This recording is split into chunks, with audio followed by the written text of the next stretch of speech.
আসসালামু আলাইকুম, সবাই কেমন আছেন? আশা করি সবাই ভালো আছেন। ভিডিওটি শুরু করতেছি দিল্লি এয়ারপোর্ট থেকে। এখন আমরা দিল্লি এয়ারপোর্ট থেকে যাচ্ছি হচ্ছে জয়পুর।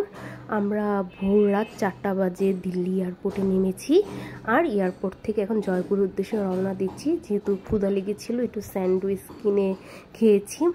আর কি বের হতে হতেই দেখি আকাশ পুরো ভোর হয়ে গেছে, মানে পুরো সারা রাতটাই আমাদের প্লেনই পার হয়ে গেল। তো জয়পুরে যেতে এই দিল্লি এয়ারপোর্ট থেকে 5 ঘন্টা সময় লাগবে। আমাদের এই প্লেনটা কিন্তু জয়পুরেই নেমেছিল, যেহেতু আকাশের ওয়েদার খারাপ ছিল তার জন্য দিল্লি এয়ারপোর্টে ল্যান্ড করতে পারিনি। কিন্তু জয়পুরে নামালে কি হবে, আমাদের তো আর ইমিগ্রেশন হবে না, আমাদের যেহেতু দিল্লি পর্যন্ত টিকিট কাটা, তার জন্য আমাদের আবার ফ্লাইটটা কিন্তু দিল্লিতেই চলে আসছে। ঠিক এই 5 ঘন্টা দূরত্বে এখন আমরা আবার গাড়ি করে যাচ্ছি, আর তখন 40 মিনিটে আমরা পৌঁছিয়ে গিয়েছিলাম প্লেনে করে। তো ভালোই লাগতেছে এই দিল্লির রাস্তাঘাট, যেহেতু আমরা নতুন এবার প্রথম আসছি দিল্লিতে। আর গাড়িতে করে বিশাল বড় একটা গরু নিয়ে যাচ্ছে। এখানে গরুগুলো এত বড় বড় বিশাল বিশাল গরুগুলো, কোনো রশি থাকে না, গরুগুলোর কোনো মালিক নাই, গরুগুলো রাস্তায় এমনিতেই হাঁটতে থাকে। তো যেহেতু আমাদের একটু ক্ষুধাও লেগেছে, একটু ফ্রেশ হব, তাই আমরা একটা হোটেলে একটু নেমেছি ফ্রেশ হওয়ার জন্য, যে একটু হালকা পাতলা ফ্রেশ হয়ে নিই। আমরা প্রায় 8টা বাজে মনে হয়, 7:30 8টার দিকে একটু এসেছি এখানে নামার জন্য, যে হালকা পাতলা একটু ব্রেকফাস্ট করে নিব। তো এটার ভিতরে ঢুকেছি ব্রেকফাস্ট করার জন্য, আর চোখ পড়লো মটকা কুলফির দিকে। যেহেতু সকাল খালি পেট, তাই আর কুলফি খাবো না, আমরা ব্রেকফাস্ট নিয়ে এসেছি। এখানে আলু পরোটা, তার আরটা হচ্ছে বুটের ডাল, সাথে দিয়েছে ভাটার, আর হচ্ছে টক দই। এই সামান্য একটু নাস্তার বিল আমাদের এসছে 620 টাকা রুপি। মানে এত এক্সপেন্সিভ দিল্লির খাবার দাবার, যা বলার বাইরে। তো আলু পরোটা ভালো মজা ছিল, কিন্তু দাম দেখে আর ভালো লাগেনি। যে সামান্য একটা ডালের যে পাতিলটা, হাঁড়িটা, সেই হাঁড়িটার 220 টাকা রুপি ছিল। আর আজান বিরক্ত করতেছে, আজান একটু আইসক্রিম খাবে, ওকে একটা আইসক্রিম নিয়ে দিয়েছি। এখানে আইসক্রিম খুব রিজনেবল, আইসক্রিমের দাম খুবই কম। আর পরোটার ভিতরে কিন্তু অনেক আলু ছিল, ভরপুর আলু দেওয়া ছিল। ডালটা না হলেও চলতো, কিন্তু আমরা তো বুঝতে পারিনি, ভাবছি আলু পরোটা খুব শুকনো হবে, তার জন্য ডালটা অর্ডার দেওয়া। আর সবার লাস্টে খাচ্ছি চা। এখানে চা একদমই ভালো না, এত মশলা ওরা ইউজ করে চাতে, যে চাটা খাওয়া যায় না। দারচিনি এলাচি প্রচুর পরিমাণ মশলা দেয়। তো আমরা খাওয়া দাওয়া শেষ করে আবার রওনা দিয়ে দিলাম। আর জয়পুরে ঢোকার সাথে সাথে কিন্তু রাজস্থানের যে বড় বড় পাহাড়গুলা, এত বিশাল বিশাল পাহাড়, মানে শুধু পাহাড়গুলোই দেখতেছে, চোখ ঝোলানোর মতো পাহাড়, খুবই ভালো লাগতেছে। আজানও ঘুমাচ্ছে, আয়াতের বাবাও ঘুমাচ্ছে, একমাত্র আমি জেগে আছি। যেহেতু এই প্রথম দিল্লিতে থেকে যাচ্ছি, জয়পুরে রাস্তাঘাটগুলো দেখতে খুবই ভালো লাগতেছে। আর ড্রাইভারটাও আমাদের আল্লাহর রহমতে ভালোই ছিল, যেহেতু নতুন লোক। তারপর ওনারা হচ্ছে এই পাঞ্জাবির লোক, আমাদের যে ড্রাইভারটা ছিল সে হচ্ছে পাঞ্জাব। তো ভালোই ছিল, আজকে প্রথম দিন তো তার জন্য একটু আনইজি ফিল হয়েছে। কিন্তু আমাদের সাথে যখন 2-3 দিন ছিল তখন কিন্তু পুরো ফ্রি হয়ে গিয়েছিল। খুবই ভালো একটা মানুষ ছিল, আমাদের ওনার সাথে ঘুরে ফিরে খুবই ভালো লেগেছে। আমাদের প্যাকেজের বাইরেও ইনি আমাদের অনেক কিছু ঘুরিয়েছে, যেখানে একটু রিজনেবল প্রাইস সেখানে মার্কেটে নিয়ে গিয়েছে, যেখানে খাবার ভালো সেগুলো আমাদের দেখিয়ে দিয়েছে। কারণ এখানে খাবারের খুবই কষ্ট। এই যে দেখলেন আমরা আলু পরোটা দিয়ে খাবার শুরু করলাম, সেই আলু পরোটা ছাড়া কিন্তু এখানে আর কিছুই নেই, কারণ বাকি যা খাবেন সবই হচ্ছে ভেজ। এখানে নন ভেজ খাবার পাওয়া খুবই কষ্টকর, আমরা নন ভেজ খাবার পেতে খুবই কষ্ট হয়েছে। কিন্তু গাড়িতে করে যাচ্ছি আমাদের এইখান থেকে, যেমন বললাম জয়পুরে 5 ঘন্টা, আর এটা যদি আমাদের বাংলাদেশে হতো আমার কাছে মনে হয় যে 10 ঘন্টা লাগতো। কারণ এখানে গাড়ি নাই, কিছু নাই, অনেকক্ষণ পরপর একটা করে গাড়ি দেখা যাচ্ছে। আজানকে আমি বুকে নিয়ে শুয়ে আছি, ওর বাবা সাইডে ঘুম। দেখেন রাস্তাটা অনেক দূর দূর দেখা যায়, 1-2টা গাড়ি। এই জন্য গাড়িটা কিন্তু আমাদের প্রাইভেট কারটা এত স্পিডে চলেছে, যেটা আমাদের বাংলাদেশ হলে এত জোরে গাড়ি চলতে পারতো না রাস্তাঘাটে গাড়ির জন্য। এই জন্য আমাদের 5 ঘন্টায় আমরা পৌঁছে গিয়েছি, আর না হলে এরা বাংলাদেশের দূরত্ব হলে 10 ঘন্টা লাগতো। আর যাওয়ার পথে এই যে দালান কোঠাগুলো, আমাদের ড্রাইভার কিন্তু বলতেছিল কোন জায়গায় কী বা কোনটা কার বাসা, কিন্তু এত কিছু তো এখন আর মুখে মনে নাই। আর এই দেখেন রাজস্থানে ঢুকার সাথে সাথে হঠাৎ হঠাৎ গাড়ির সামনে এই যে বড় বড় হাতিগুলো চলে আসে, দেখেই কিন্তু মানে ভয় লাগে। এই দেখেন কতগুলা হাতি এক সিরিয়ালে, রাজস্থানের হাতিগুলো। এই হাতিগুলোতে রাইড করলে অনেক রেট নেয়, অনেক এক্সপেন্সিভ এক জায়গা থেকে আরেক জায়গায় গেলে। তো এই রাস্তাঘাটের যে হাতিগুলো এগুলো একটু কম প্রাইস, কিন্তু আমরা একটা হাতি ভিলেজে গিয়েছিলাম, সেখানে ঘুরতে গেলে রেটটা একটু খুবই বেশি। তো রাজস্থানে ঢুকার সাথে সাথে হাতি উট দেখে কিন্তু মনটা খুবই ভালো লাগতেছে, কারণ আমরা তো সচরাচর এগুলো দেখতে পাই না। আর রাস্তাঘাটটা এত সুন্দর, এত ভালো লাগতেছিল জয়পুরে যাওয়ার পথে। তো আমরা হোটেলে চলে আসলাম, আমি একটু রেস্ট নিয়েছিলাম, তাই আর ভিডিও করা হয়নি। আমাদের হোটেল আগে থেকেই বুকিং দেওয়া ছিল এজেন্সির মাধ্যমে। তো এই যে আমাদের হোটেলের রুম টুরটা একটু আপনাদেরকে দেখিয়ে দিচ্ছি, যে জয়পুরে বা রাজস্থানে হোটেলগুলো দেখতে কেমন হয়ে থাকে। সব আগেরকার দিনের জিনিস, যেমন একটা আলমারি ছিল, এসি ছিল, তারপর হচ্ছে যে টয়লেটটাও কিন্তু খুব আগেরকার দিনের মতো। টয়লেটটা বেশ বড়ই ছিল, কিন্তু খুব পুরানো। তো এখানে একটা আলমারি, ফ্রিজ, সব কিছুই আছে, টেবিল, মানে মোটামুটি ভালোই আছে। আমরা এই হোটেলটাতে 3 রাতের মতো ছিলাম, তো ভালোই লেগেছে।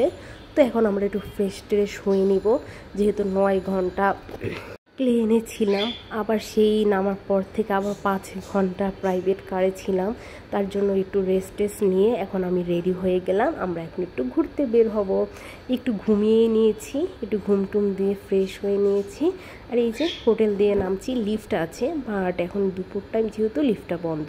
আমরা ড্রাইভারকে বলে রেখেছিলাম আমরা 9টা থেকে দুপুর 2টা পর্যন্ত একটু রেস্ট করব। তো আমরা একটু রেস্ট করে নিলাম, এখন আমরা বের হচ্ছি ঘোরার জন্য। আজকে আমাদের প্রথম দিন ঘোরা। আর এই যে আমাদের ড্রাইভার যে ছিল দাদা, সে এইখানে প্রাইভেট কারের মধ্যেই শুয়েছিল। আর এখন আমরা বের হয়ে গেলাম, এখন একটু ফ্রেশ খুবই ভালো লাগতেছে। আর আজকে আমাদের সাথে একটা গার্ড ছিল, এটা আমাদের প্যাকেজের মধ্যেই ছিল, ট্যুরিস্ট গার্ড। সে আমাদেরকে আজকে রাজস্থানটা ঘুরে দেখাবে। আমাদের রাজস্থান ঘোরা ছিল 2 দিন, যেহেতু আমরা কালকে সকালে আজমির উদ্দেশ্যে রওনা দিব, তাই আজকে আমরা চেষ্টা করব যে জয়পুরটা মোটামুটি রাজস্থানটা ঘুরে দেখার জন্য। আর বাকি যা থাকবে সেগুলো কালকে আজমির থেকে এসে ঘুরে নেব, কারণ এর পরের দিন আমরা আবার দিল্লির উদ্দেশ্যে আগ্রার উদ্দেশ্যে রওনা দিব, তাজমহলের উদ্দেশ্যে। তো এখন বের হয়ে গেলাম জয়পুরে।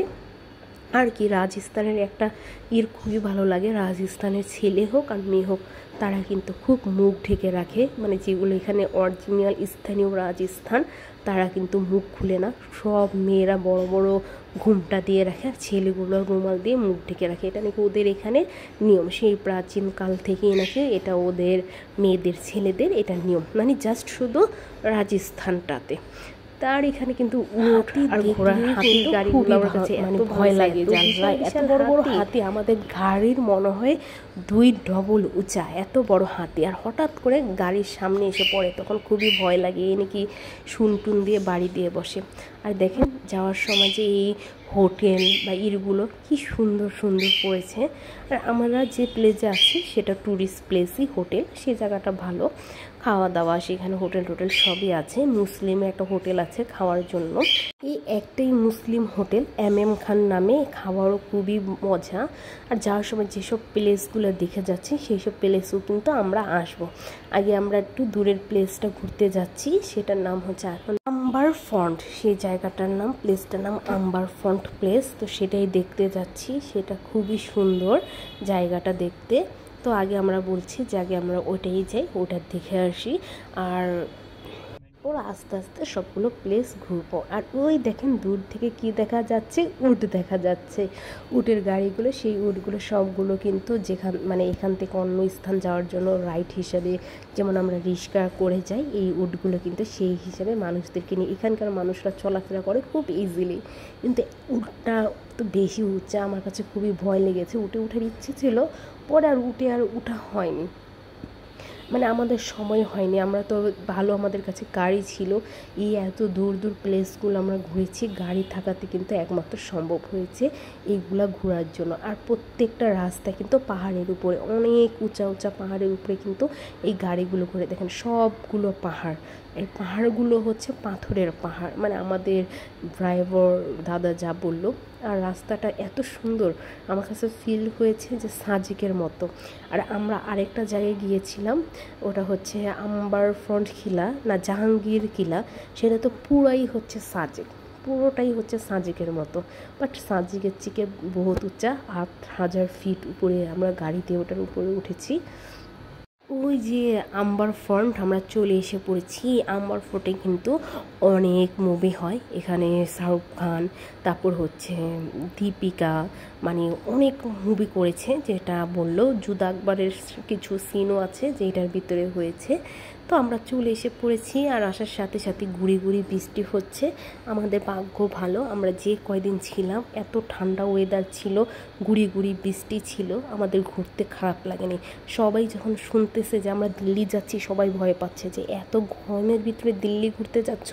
তো আল্লাহ আমাদের ভালো হয়েছে যে আমরা ঘুরে শান্তি পেয়েছি। আকাশের ওয়েদার এত সুন্দর, এত ঠান্ডা ঠান্ডা, আর ঘিরি ঘিরি বৃষ্টিটা গায়েও পড়েছে, খারাপও লাগেনি। তো খুবই সুন্দর প্লেস, আপনাদেরকে আমি একটু দেখিয়ে দিচ্ছি। এখানে একটা ব্যানার লাগানো আছে, এখানে যে ঢোকার টিকিটটা কিন্তু বেশ রেট, অনেক দাম, মানে ওখানে ট্যুরিস্টের জন্য 400 টাকার মতো রুপি। তো ভিতরটা আমরা বাইরের থেকে যতটা সুন্দর, আমাদের ড্রাইভার দাদা বলল যে ভিতরে গেলে সেটা একটা মিউজিয়ামের মতো আছে, আর ভিতরে ওঠাটাও কষ্ট, যেহেতু পাহাড়ের উপরে কয়টা সিঁড়ি দিয়ে উঠতে হয়। তার জন্য আমরা বললাম যে না, আমরা শুধু এখানে বাইরের থেকে ছবি তুলি, ভিতরে আর যাব না। তো এখান থেকে আমরা দেখতেছি, আর এখান থেকে ছবির সিনটা মানে কি সবচেয়ে বেশি সুন্দর ওঠে, আর ভিতর থেকে অতটা বেশি ভালো বোঝা যায় না। তো আমরা এখান থেকে দেখে টেখে রওনা দিয়ে দিলাম। তো এই প্লেসটাতে আমরা 2 দিন ঘুরতে আসছি, আর 2 দিনই কিন্তু বৃষ্টি।